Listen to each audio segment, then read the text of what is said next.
College থেকে ফিরেই তিস্তা সোজা নিজের ঘরে চলে যায়। অন্যদিন যে মেয়ে কলেজ থেকে বাড়ি এলেই খিদে পেয়েছে বলে সারা বাড়ি মাথায় তোলে, সে আর চুপচাপ কিছু না বলেই নিজের ঘরে চলে গেল। এরকমটা তো আগে কখনো হয়নি। এসব ভাবতে ভাবতে রান্নাঘরে চলে গেলেন তিস্তার মা স্বপ্না দেবী। কিছুক্ষণ পর মেয়ের ঘরে গিয়ে দেখলেন মেয়ে বালিশে মুখ গুজে কাঁদছে। এরপর আস্তে করে মেয়ের কাছে গিয়ে মেয়ের মাথায় হাত বুলিয়ে জিজ্ঞেস করলেন, কি হয়েছে? তিস্তা চোখ মুছে উঠে বসে, বলে, কিছু হয়নি, আমি হাত মুখ ধুয়ে আসছি, তুমি খেতে দাও। স্বপ্না দেবী ভাবলেন, থাক, মেয়ের যখন ইচ্ছে হবে তখন বলবে, বেশি জোর করে লাভ নেই। তারপর মা মেয়ে মিলে একসাথে খেতে বসে। আজ তিস্তার পছন্দের খাবার রান্না করেছেন, পোলাও, চিলি চিকেন আর আমের চাটনি। তিস্তা খুব ভালোবাসে খেতে। রাতে শুয়ে শুয়ে তিস্তা ভাবে, সুবাস ওর সাথে কেন করলো এরকম? ওদের এতদিনের সম্পর্ক, এত ভালোবাসা, এত প্রতিশ্রুতি, সব কি তাহলে মিথ্যে? সুবাস এই সব কিছু এত তাড়াতাড়ি ভুলে গেল শুধুমাত্র ওই মিতালির বাবার অনেক অর্থ আছে তাই? স্বপ্না দেবীর চোখেও আজ ঘুম নেই। মেয়ের জন্য ভাবছেন। আসলে নিজে অনেক কষ্ট করে মেয়েকে বড় করেছেন, তো তাই হয়তো মেয়ের জন্য উনি সহ্য করতে পারেন না। সেই কবে তিস্তার বাবা মারা গেছে, তবে থেকে আজ অবধি একা হাতে সংসার সামলে মেয়েকে মানুষ করেছেন। এসব ভাবতে ভাবতে কখন যে ঘুমিয়ে পড়েছেন নিজেই জানেন না। পরের দিন সকালে মেয়েকে চুপচাপ বসে থাকতে দেখে জিজ্ঞেস করলেন, কলেজ যাবি না? আজকে কলেজ যাব না, ভালো লাগছে না। ভালো না লাগার কারণটা আমায় বলা যায়? হ্যাঁ, অবশ্যই যায়, তুমি ছাড়া আর কাকেই বা বলবো মা। এরপর পুরো ঘটনা সব বলতে শুরু করলো তিস্তা। সবটা শোনার পর স্বপ্না দেবী বললেন, যা হয়েছে সব ভুলে যা। একবারে ভুলতে না পারলে আস্তে আস্তে ভোলার চেষ্টা কর। ও যদি সব ভুলে সামনে এগিয়ে যেতে পারে, তাহলে তুই কেন পারবি না?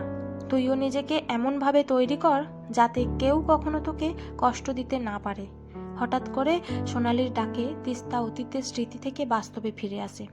সোনালি ওর বিয়ে, মেয়েটা বেশ কাজের, আর তিস্তাকে খুব ভালোবাসে। তাই তিস্তা যেখানেই যায় ওকে সঙ্গে করে নিয়ে যায়। সোনালি বলে, ম্যাডাম, আমরা এসে গেছি।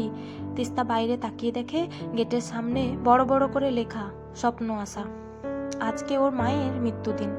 প্রতি বছর ও এই দিনটায় এখানে আসে। সারাদিন এখানকার মানুষের সাথে কাটিয়ে রাতে বাড়ি ফিরে যায়। এই মানুষগুলোর জন্য ফল, মিষ্টি, জামা কাপড় সব নিয়ে আসে। এই মানুষগুলোর মুখের হাসি ওকে এক অনাবিল আনন্দ দেয়। মা মারা যাওয়ার পর ও এই বৃদ্ধাশ্রমটা বানিয়েছে। মনে মনে ভাবতে থাকে, সেদিন যদি মা ওভাবে পাশে থেকে সাহস আর ভরসা দুটোই না জোগাতো, তাহলে ও আজ এই জায়গায় পৌঁছাতে পারত না। আজ ও একটা বড় কোম্পানির ম্যানেজার। ওর কাছে এখন অনেক অর্থ। যে অর্থর জন্য একদিন ওর ভালোবাসার মানুষটা ওকে ছেড়ে চলে গেছিল, এই কবছর ধরে ও শুধু সেই জিনিসটাকেই উপার্জন করেছে। এসব ভাবতে ভাবতে ভেতরে আসে, দেখে মানুষগুলো অধীর আগ্রহে ওর অপেক্ষায় বসে আছে। কিভাবে যে সারাদিন কেটে যায় আজও বুঝতে উঠতে পারে না। এবার বাড়ি ফেরার পালা। কাল থেকে আবার সেই রুটিন মাফিক জীবন। এইসব ভাবতে ভাবতে গাড়িতে উঠে সিটে হেলান দেয় তিস্তা। তুমি একবার যদি ডাকো, যেখানেই থাকি আমি আসবো। এফএমে এই গানটা শুনে তিস্তার অনেক পুরনো স্মৃতি মনে পড়ে গেল। এই গানটা গেয়েই তো সুবাস ওর রাগ ভাঙাতো। হঠাৎ করে জোরে ব্রেক কষায় তিস্তা জিজ্ঞেস করে, কি হয়েছে?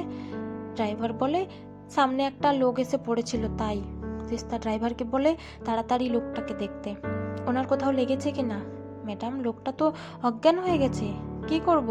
ওনাকে তাড়াতাড়ি গাড়িতে তোলো আর হাসপাতালে চলো। হাসপাতালে ওনাকে ভর্তি করে সমস্ত কাজ মিটিয়ে তিস্তা বাড়ি চলে আসে। পরের দিন সকালে সোনালি এসে একটা মানি ব্যাগ দিয়ে বলে, এটা মনে হয় ওই লোকটার হবে, কালকে গাড়িতে করে নিয়ে যাওয়ার সময় পড়ে গেছে হয়তো। ঠিক আছে, টেবিলের ওপর রেখে দে, আমি দেখছি। হঠাৎ ফোনটা বেজে ওঠায় তিস্তা গিয়ে ধরে। হ্যালো, বলুন। ম্যাডাম, হাসপাতাল থেকে বলছি। কালকে যে লোকটিকে আপনি ভর্তি করেছিলেন, উনি একবার আপনার সাথে দেখা করতে চাইছেন। ঠিক আছে, আমি আসব। ওনার একটা জিনিস আমার কাছে আছে, ওটা ফেরত দিতে হবে। ধন্যবাদ ম্যাডাম। ফোনটা রেখে তিস্তা ভাবতে থাকে লোকটা কে, কেনই বা তার সাথে দেখা করতে চাইছে। তারপর ব্রেকফাস্ট করে রেডি হয়ে বেরিয়ে পড়ে। অফিসে গিয়েও কাজে মন দিতে পারে না, বারবার ওই লোকটির কথাই মাথায় আসতে থাকে। অফিস থেকে তাড়াতাড়ি বেরিয়ে পড়ে হাসপাতালে যাওয়ার জন্য। রাস্তায় এত জ্যাম কেন কে জানে। যেদিন কোথাও যাওয়ার তাড়া থাকবে সেদিনই দেরি হবে, নিজের মনেই বলে ওঠে তিস্তা। হাসপাতালে পৌঁছানোর আগে পর্যন্ত তিস্তা জানতো না ওর জন্য কি চমক অপেক্ষা করে আছে। হাসপাতালে এসে ডাক্তারের সাথে কথা বলে জানতে পারে লোকটির নাম সুভাষ সান্যাল। হঠাৎ করে এতদিন পর ওই নামটা শুনে ও প্রথমে অন্যমনস্ক হয়ে পড়ে। একই নাম অনেকের হতে পারে, এই ভেবে দরজা ঠেলে ঢুকে যাকে দেখলো তাকে ওইভাবে দেখবে ও আশাও করেনি। যে মানুষটা একসময় ওর স্বপ্নের নায়ক ছিল, আজ তার এই কুৎসিত চেহারা দেখে ও স্তম্ভিত। ও আর বেশিক্ষণ ওখানে দাঁড়াতে পারল না, বাইরে বেরিয়ে আসে। ডাক্তারবাবু বলে ওনার একটা কিডনি অলরেডি নষ্ট হয়ে গেছে, আর একটার অবস্থা ভালো না। খুব তাড়াতাড়ি কিডনি ট্রান্সপ্ল্যান্ট না করলে ওনাকে বাঁচানো যাবে না। সব শোনার পর তিস্তা ধীরে ধীরে সুভাষের কাছে গিয়ে বসে। ওকে দেখে সুভাষ, তুমি পাশে থাকলে তো আমি এমনিই ভালো থাকি। আজ আর এই কথাটা বলতে ইচ্ছে হলো না, শুধু তাকিয়ে থাকলো। ওই পাগলি, তুমি কি আমার জন্য কষ্ট পাচ্ছ? না তো, আমি কেন কষ্ট পেতে যাব? আমি তোমার কে যে কষ্ট পাবো? ঠিক বলেছ। যার কষ্ট পাওয়ার কথা সে যখন পায়নি, তখন যাকে আমি কষ্ট দিয়েছি সে কেন আমার জন্য কষ্ট পেতে যাবে? আমার বেঁচে থাকার ইচ্ছেটাই আর নেই। তোমার বাজে বকা শেষ হলে আমি কিছু বলতে পারি? তোমার চিকিৎসা আমি করাবো, তুমি আবার আগের মতো ভালো হয়ে যাবে। আমি ডাক্তারের সাথে কথা বলবো। তারপর ও বেরিয়ে এসে ডাক্তারের সাথে কথা বলে বাড়ি চলে আসে। 1 সপ্তাহ পরেও ডোনার না পাওয়ায় সুভাষের অবস্থা আরও খারাপ হয়ে পড়ে। প্রত্যেক দিনের মতো আজকেও তিস্তা দেখা করতে এসেছে সুভাষের সাথে। কিছুক্ষণ বসে তারপর ও বাড়ি চলে আসে। 2 দিন পর সকালে হাসপাতাল থেকে ফোন আসে যে সুভাষের সাথে ম্যাচিং ব্লাড গ্রুপের কিডনি পাওয়া গেছে। আমি এখনই আসছি। ওটিতে নিয়ে যাওয়ার সময় সুভাষ তিস্তাকে বলে, তোমার এই ঋণ আমি কিভাবে শোধ করব জানি না, এখন ওসব কথা ছাড়ো। আগে তুমি ভালো হয়ে ওঠো, তারপর এসব কথা ভাববে। সুষ্ঠুভাবে অপারেশন হয়ে গেলে তিস্তা বাড়ি চলে আসে। এরপর বেশ কয়েকদিন তিস্তা আর হাসপাতালে যেতে পারেনি কাজের চাপ থাকায়। কাজের চাপ কমলে তিস্তা হাসপাতালে যায় সুভাষকে দেখতে। ও এখন আগের থেকে অনেকটা ভালো আছে। আরে, তুমি এসেছো? আমি তো ভাবলাম তুমি আর আসবে না। তোমার সাথে আমার কিছু কথা ছিল। আসলে কাজের চাপ ছিল, তাই আসতে পারিনি। কি বলবে বলো? বলছিলাম, আমার অপারেশনের জন্য কত টাকা লেগেছে যদি বলতে, তাহলে আমার তোমাকে ফেরত দিতে সুবিধা হতো। এখন দিতে পারবো না, তবে আস্তে আস্তে শোধ করে দেব। ও, এই কথা। আমি তো ভেবেছিলাম তুমি বলবে পুরনো সব কথা ভুলে গিয়ে বন্ধুত্বের হাত বাড়াতে। আমিই ভুলছিলাম। তুমি তো অর্থ ছাড়া আর কিছুই বোঝো না। সেদিন যেমন আমার ভালোবাসা বুঝতে পারোনি, তো আজও তোমার কাছ থেকে বন্ধুত্ব আশা করাটাও বোকামির পরিচয় দেওয়া।